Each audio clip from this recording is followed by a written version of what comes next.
Donc, comme je disais dans une précédente vidéo, nous sommes allés à une sorte de colloque sur les femmes, sur l'avenir des femmes, sur le rôle qu'elles doivent jouer dans l'avenir. Et il y a des points aveugles dans cette réunion qui sont assez étonnants. À aucun moment, on nous dit quelle est la spécificité des femmes, en quoi sont-elles limitées, par exemple, quels sont leurs problèmes, quelles sont leurs failles, et à aucun moment, on nous dit à quel moment cette spécificité est là particulièrement marquante. Parce que la cyclicité, ça veut dire qu'à un certain moment, les choses vont bien, à un moment, elles vont mal.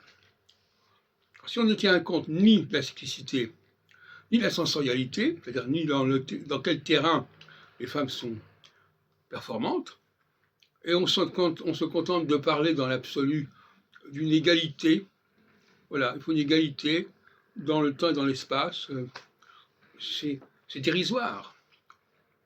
Je vais me permettre quand même de répéter un certain nombre de choses fondamentales sur ce qui distingue les hommes des femmes, ce qui fait d'ailleurs la problématique du rapport entre l'homme et la femme aussi.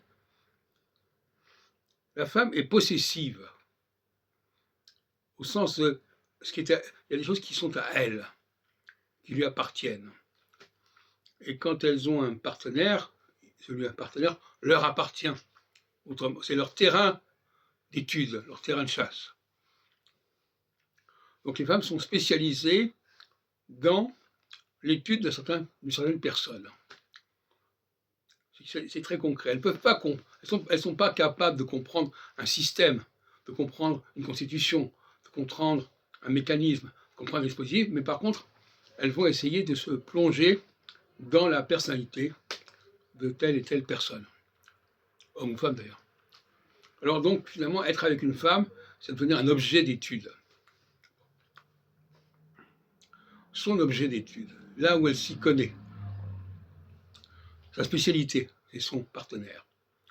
Et donc ce moi possessif, c'est à moi, c'est aussi l'acquisition des biens, c'est la préservation des biens, c'est l'augmentation des biens, donc une certaine cupidité quelque part, ou une certaine avarice. On ne veut pas se priver de certain nombre de biens qu'on a obtenus, qu'on a hérités éventuellement, et on ne veut pas se priver des gens qu'on s'est appropriés. Et puis un autre aspect qui est intéressant aussi, c'est que les femmes sont capables de répéter n'importe quoi. Elles ne sont pas sensibles à l'intelligence des choses. Ce qui leur plaît, c'est de pouvoir parler, pouvoir faire du bruit, pouvoir rire, pouvoir s'exprimer. S'exprimer, ça veut pas s'exprimer au sens de dire ce qu'elles pensent, mais s'exprimer au sens de transmettre. Voilà. Le mot-clé, c'est la transmission. J'ai besoin de quelque chose à transmettre. D'où l'éducation, etc. Voilà.